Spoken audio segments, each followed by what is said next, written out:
Bienvenue à cette présentation qui fait la lumière sur le sanctuaire hébreu. Troisième partie, section A.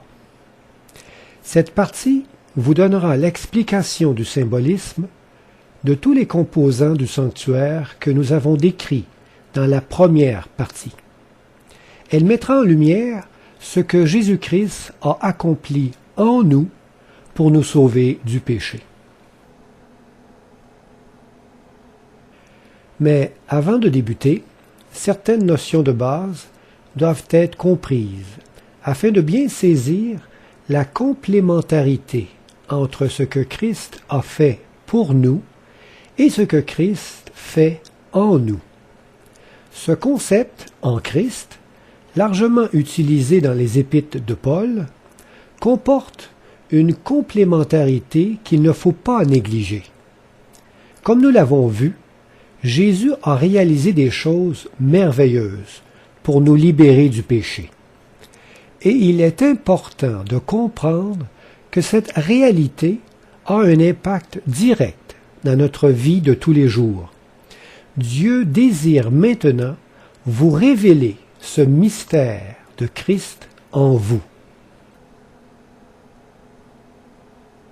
Le mystère caché de tout temps et dans tous les âges m'est révélé maintenant à ses saints, à qui Dieu a voulu faire connaître quelle est la glorieuse richesse de ce mystère parmi les païens, savoir Christ en vous, l'espérance de la gloire. C'est lui que nous annonçons, exhortant tout homme et instruisant tout homme en toute sagesse, afin de présenter à Dieu tout homme devenu parfait en Christ. C'est à quoi je travaille en combattant avec sa force qui agit puissamment en moi.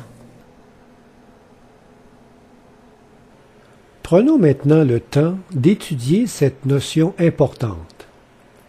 Moi en Christ, c'est ce que Dieu a fait pour moi. Alors que Christ en moi, c'est ce que Dieu fait en moi. Le concept en Christ englobe ces deux réalités.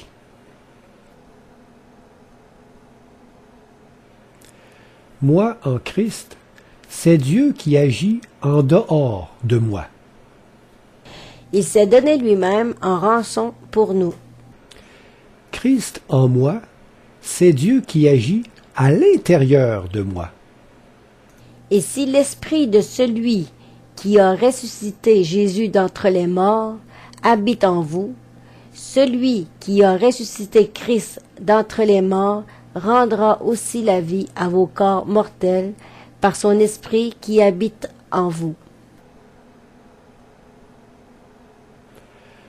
Moi en Christ, c'est Dieu qui agit sans mon consentement.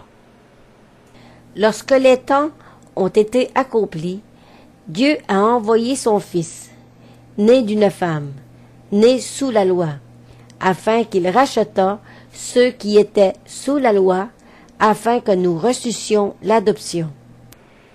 Christ en moi, c'est Dieu qui agit avec mon consentement. Voici, je me tiens à la porte et je frappe.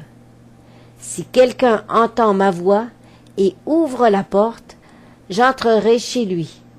Je souperai avec lui et lui avec moi. Moi en Christ, c'est Dieu qui agit universellement. Par un seul acte de justice, la justification qui donne la vie s'étend à tous les hommes. Christ en moi, c'est Dieu qui agit individuellement. Afin que quiconque croit en lui ne périsse point, mais qu'il ait la vie éternelle. Moi en Christ, Dieu se donne à moi. Car Dieu a tant aimé le monde qu'il a donné son Fils unique. Christ en moi, c'est moi qui se donne à Dieu. Je vous exhorte donc, frères, par les compassions de Dieu, à offrir vos corps comme un sacrifice vivant, saint, agréable à Dieu. Moi, en Christ, tout s'est accompli dans le passé.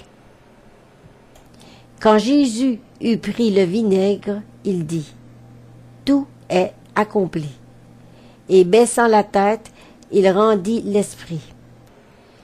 Christ, en moi, tout s'accomplit dans le futur.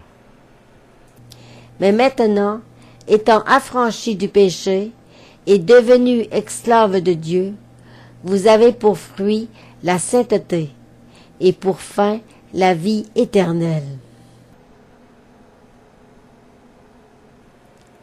Moi, en Christ, tout est complet et achevé. Mais vous avez été lavés, mais vous avez été sanctifiés, mais vous avez été justifiés au nom du Seigneur Jésus-Christ et par l'Esprit de notre Dieu. Christ, en moi, tout est incomplet et à faire. C'est pourquoi nous ne perdons pas courage. Et lors même que notre homme extérieur se détruit, notre homme intérieur se renouvelle de jour en jour. Ces deux facettes, qui semblent contradictoires, sont en réalité complémentaires. Moi, en Christ, Dieu agit en dehors de moi. Il agit sans mon consentement. Il agit universellement. C'est Dieu qui se donne à moi. Tout s'est accompli dans le passé, et tout est complet et achevé. Tandis que Christ en moi, Dieu agit à l'intérieur de moi. Il agit avec mon consentement. Il agit individuellement. C'est moi qui se donne à Dieu. Et tout s'accomplit dans le futur. Et tout est incomplet et à faire. Il est important de présenter les deux facettes du plan du salut en Jésus-Christ, afin d'avoir une vision équilibrée de l'Évangile.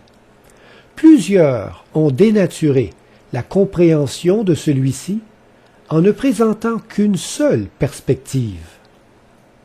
Dans ce cours, nous aborderons donc cette deuxième perspective.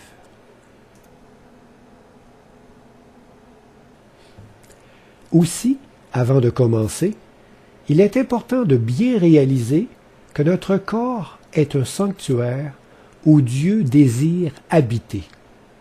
Quand nous acceptons la présence du Saint-Esprit dans notre cœur, notre être devient un sanctuaire pour Dieu. À travers nous, Dieu désire se révéler au monde. En lui, tout l'édifice, bien coordonné, s'élève pour être un temple saint dans le Seigneur. En lui, vous êtes aussi édifiés pour être une habitation de Dieu en esprit.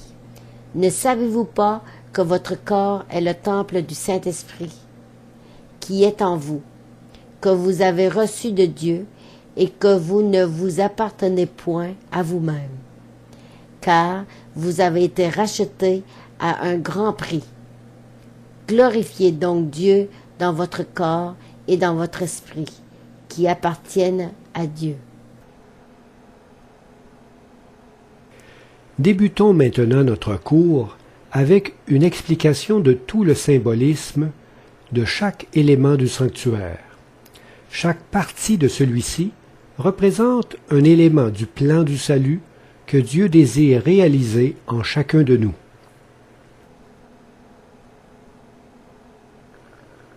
La globalité du sanctuaire représente tout le plan du salut que Dieu souhaite réaliser en moi. Le Seigneur désirait enseigner à son peuple les grandes vérités de la rédemption par le symbolisme du sanctuaire terrestre.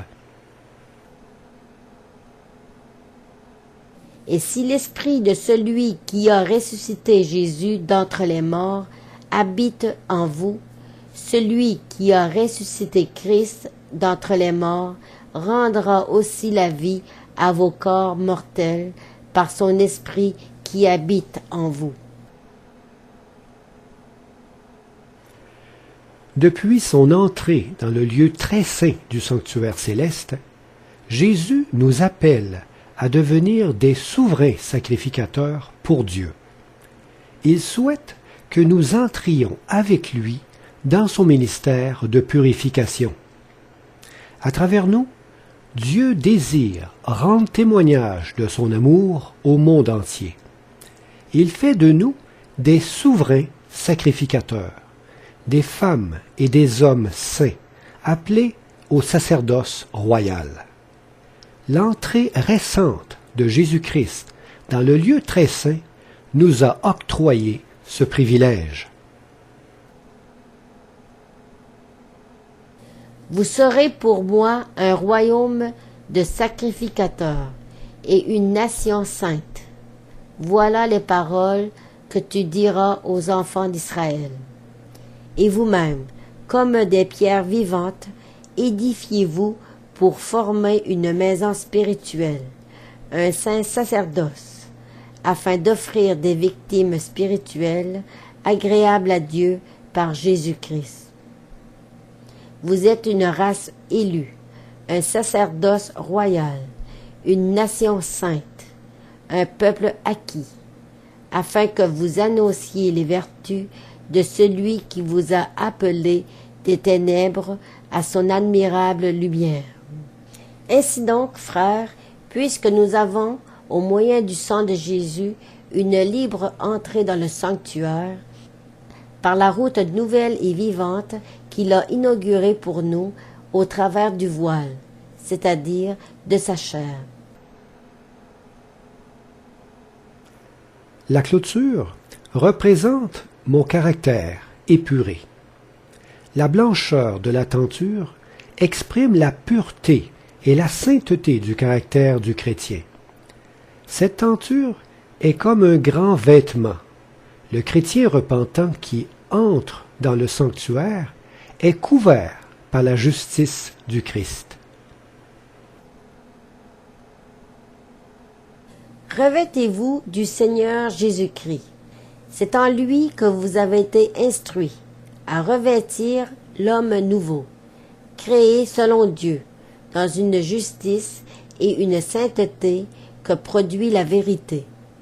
Réjouissons-nous et soyons dans l'allégresse, et donnons-lui gloire, car les noces de l'agneau sont venues, et son épouse s'est préparée. Et il lui a été donné de se revêtir d'un fin lin éclatant, pur, car le fin lin, ce sont les œuvres justes des saints. La porte représente l'acceptation du Christ dans notre vie personnelle. C'est l'ouverture de notre cœur aux choses spirituelles de Dieu.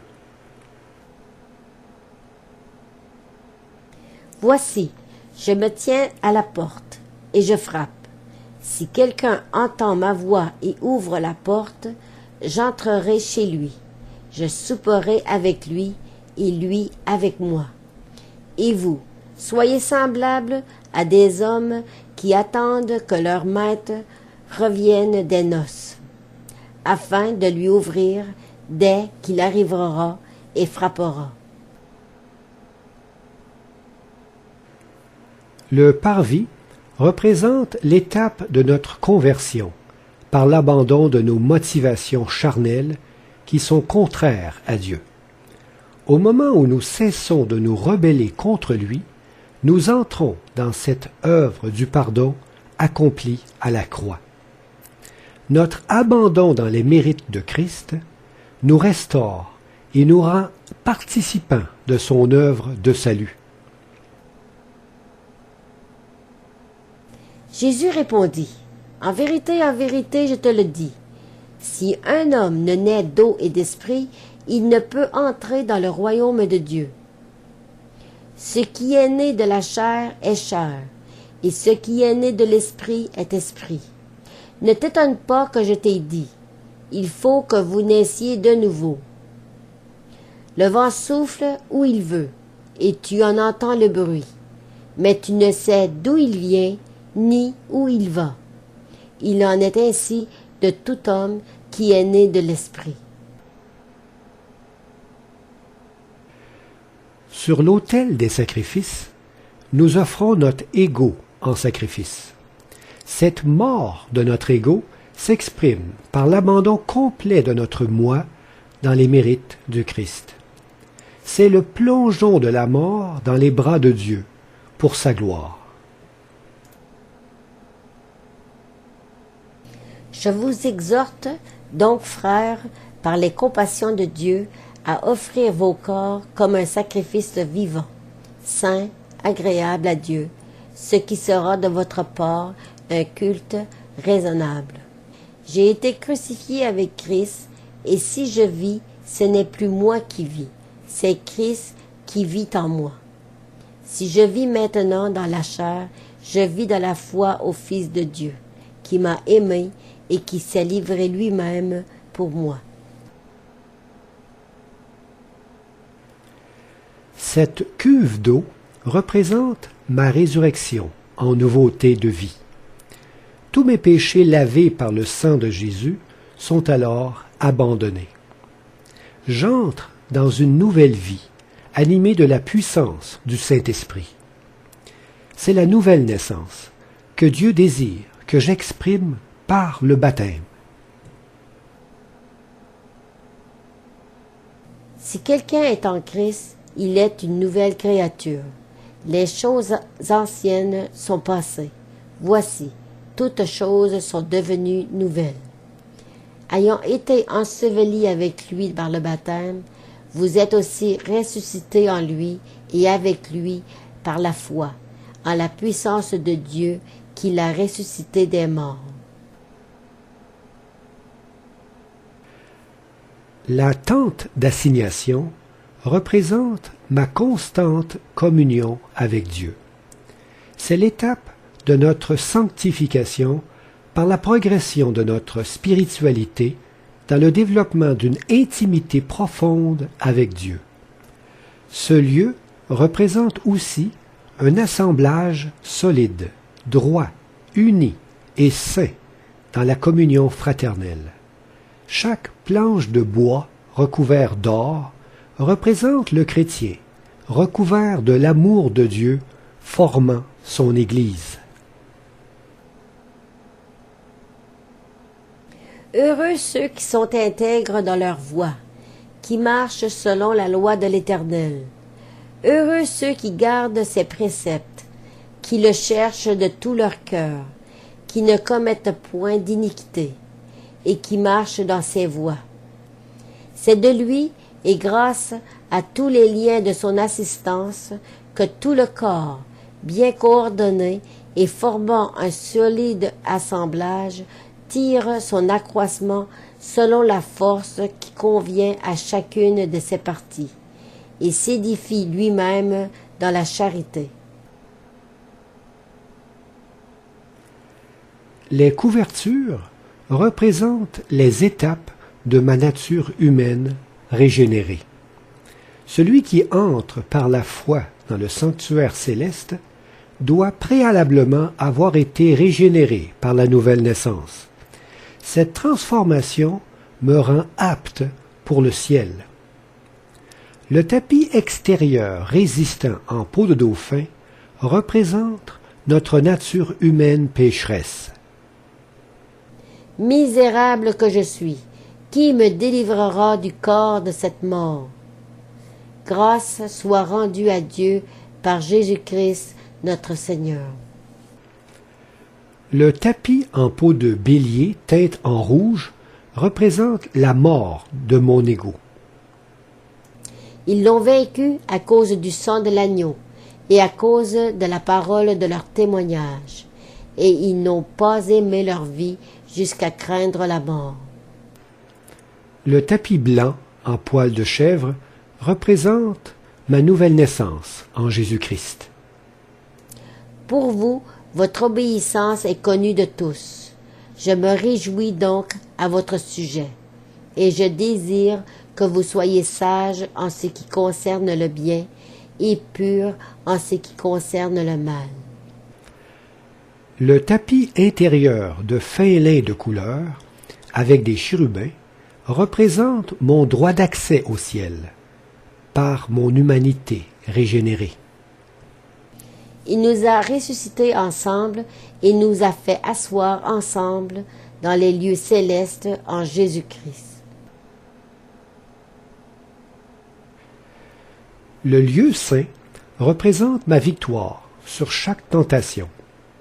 Dans cette pièce, Dieu me parle, m'éclaire et me nourrit, afin que je demeure debout dans cette marche avec lui. Tous les éléments sont présents pour me donner la victoire sur chaque tentation et cesser toute transgression. Cette pièce représente ma constante sainteté dans ma relation avec Dieu. Aucune tentation ne vous est survenue qui n'ait été humaine, et Dieu, qui est fidèle, ne permettra pas que vous soyez tentés au-delà de vos forces. Mais, avec la tentation, il préparera aussi le moyen d'en sortir, afin que vous puissiez la supporter. Je dis donc, marchez selon l'esprit, et vous n'accomplirez pas les désirs de la chair. C'est pourquoi prenez toutes les armes de Dieu, afin de pouvoir résister dans le mauvais jour et tenir ferme après avoir tout surmonté. Le chandelier représente la lumière que je dégage dans ma vie sanctifiée. L'huile dans le chandelier symbolise l'action du Saint-Esprit à travers moi. Vous êtes la lumière du monde. Une ville située sur une montagne ne peut être cachée. Autrefois, vous étiez ténèbres, et maintenant, vous êtes lumière dans le Seigneur. Marchez comme des enfants de lumière, afin que vous soyez irréprochables et purs, des enfants de Dieu irrépréhensibles au milieu d'une génération perverse et corrompue, parmi laquelle vous brillez comme des flambeaux dans le monde.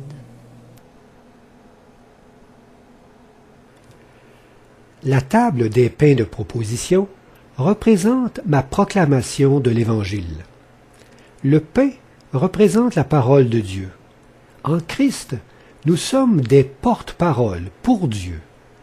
Quand Dieu vit en nous, nous devenons des ambassadeurs pour Christ, portant sa parole dans le monde entier. Dans les derniers jours, dit Dieu, je répandrai de mon esprit sur toute chair. Vos fils et vos filles prophétiseront. Vos jeunes gens auront des visions, et vos vieillards auront des songes. Oui, sur mes serviteurs et sur mes servantes. Dans ces jours-là, je répandrai de mon esprit, et ils prophétiseront.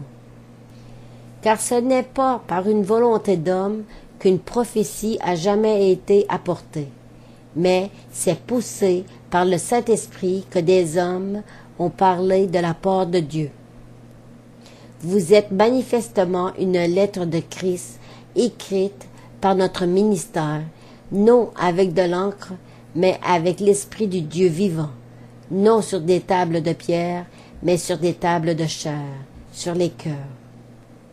L'Esprit de l'Éternel parle par moi, et sa parole est sur ma langue.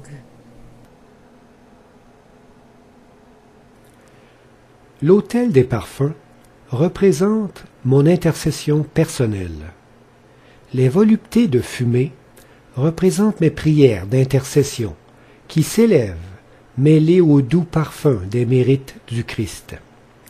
Cet autel représente mon lien de communication avec Dieu, à travers lequel sont prises toutes mes décisions. Ma relation avec Dieu est à la base de tous mes choix et de toutes mes actions. Que ma prière soit devant ta face comme l'encens, et l'élévation de mes mains comme l'offrande du soir. Et un autre ange vint, et il se tint sur l'autel, ayant un encensoir d'or. On lui donna beaucoup de parfums, afin qu'il les offrît avec les prières de tous les saints, sur l'autel d'or qui est devant le trône. Grâce soit rendue à Dieu, qui nous fait toujours triompher en Christ, et qui répand par nous en tout lieu l'odeur de sa connaissance. Nous sommes, en effet, pour Dieu la bonne odeur de Christ, parmi ceux qui sont sauvés et parmi ceux qui périssent. Le voile représente mon reflet de Dieu. En Jésus-Christ, je deviens un prisme au travers duquel le monde entier peut contempler la gloire de mon Seigneur. Jésus-Christ vivant en moi, je deviens un véritable grand sacrificateur, et je peux traverser par la foi le voile de mon humanité et voir Dieu face à face. Ayez au milieu des païens une bonne conduite, afin que, là même où ils vous calomnient, comme si vous étiez des malfaiteurs, ils remarquent vos bonnes œuvres et glorifient Dieu au jour où il les visitera. Que votre lumière luise ainsi devant les hommes, afin qu'ils voient vos bonnes œuvres et qu'ils glorifient votre Père qui est dans les cieux. Le lieu très saint représente ma victoire sur chaque faiblesse. Cette pièce représente l'œuvre de ma purification en Jésus-Christ, afin de me donner la victoire sur tous mes péchés inconscients. Dieu désire que je puisse vivre en sa présence. Il désire me purifier de toute tache d'impureté. Avant le retour de Jésus, les élus auront purifié leur caractère à l'image de leur Maître. Afin de faire paraître devant lui cette Église glorieuse, sans tache, ni ride, ni rien de semblable, mais sainte et irrépréhensible. C'est lui que nous annonçons, exhortant tout homme et instruisant tout homme en toute sagesse, afin de présenter à Dieu tout homme devenu parfait en Christ, jusqu'à ce que nous soyons tous parvenus à l'unité de la foi et de la connaissance du Fils de Dieu, à l'état d'homme fait, à la mesure de la stature parfaite de Christ. L'arche d'alliance représente mon propre jugement. Par ma vie purifiée, je deviens un témoignage de justice.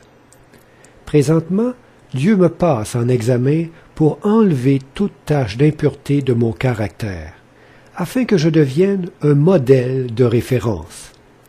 Ma vie exemplaire devient donc un jugement pour ceux qui rejettent Dieu. Ne savez-vous pas que les saints jugeront le monde? Et si c'est par vous que le monde est jugé, êtes-vous indigne de rendre les moindres jugements? À celui qui vaincra et qui gardera jusqu'à la fin mes œuvres, je donnerai autorité sur les nations. Il les pètera avec une verge de fer. Comme on brise les vases d'argile, ainsi que moi-même, j'en ai reçu le pouvoir de mon Père. Le coffre représente mon témoignage personnel, par mes choix dans les épreuves, qui témoignent de mon amour pour Dieu. Ma vie est une mise en pratique concrète des 10 commandements de Dieu, et mes paroles deviennent une nourriture pour tous ceux qui ont faim et soif de vérité. Les 10 commandements témoignent que Dieu me donne l'obéissance parfaite à sa loi. La manne témoigne que je possède la vie éternelle. et la verge d'Aaron témoignent que Dieu m'a personnellement choisi. Ils restèrent cependant assez longtemps à Icône, parlant avec assurance, appuyés sur le Seigneur, qui rendait témoignage à la parole de sa grâce et permettait qu'il se fît par leurs mains des prodiges et des miracles. Dieu, appuyant leur témoignage par des signes, des prodiges et divers miracles, et par les dons du Saint-Esprit distribués selon sa volonté. Le propitiatoire représente ma miséricorde personnelle. C'est l'expression de mon amour pour mes frères. Cet amour couvre les faiblesses et les péchés de mes semblables. La haine excite des querelles, mais l'amour couvre toutes les fautes. Avant tout, ayez les uns pour les autres une ardente charité, car la charité couvre une multitude de péchés. La nuée représente mon leadership. Dieu désire faire de moi un dirigeant, afin de guider le monde vers son Fils Jésus-Christ. Par le Saint-Esprit qui vit en moi, je reflète la gloire de notre Seigneur et je suis une bannière pour ceux qui cherchent la vérité. Ainsi parle l'Éternel des armées. En ces jours-là, 10 hommes de toutes les langues des nations saisiront un Juif par le pan de son vêtement et diront : Nous irons avec vous, car nous avons appris que Dieu est avec vous. Résumons maintenant ce cours en reprenant chacun des composants du sanctuaire que nous avons vus et en leur assignant leur double représentation dans le grand mystère de notre rédemption en Jésus-Christ, à savoir moi en Christ et Christ en moi. Le sanctuaire représente le plan du salut en Jésus-Christ. Il représente aussi le plan du salut en moi. Le souverain sacrificateur représente Jésus-Christ, notre Sauveur. Il représente aussi ma personne comme chrétien sauvé. La clôture représente la justice de Jésus-Christ. Elle représente aussi mon caractère épuré. La porte du sanctuaire représente l'incarnation de Jésus-Christ. Elle représente aussi mon acceptation du Christ dans ma vie. Le parvis représente son ministère terrestre de réconciliation. Il représente aussi ma conversion.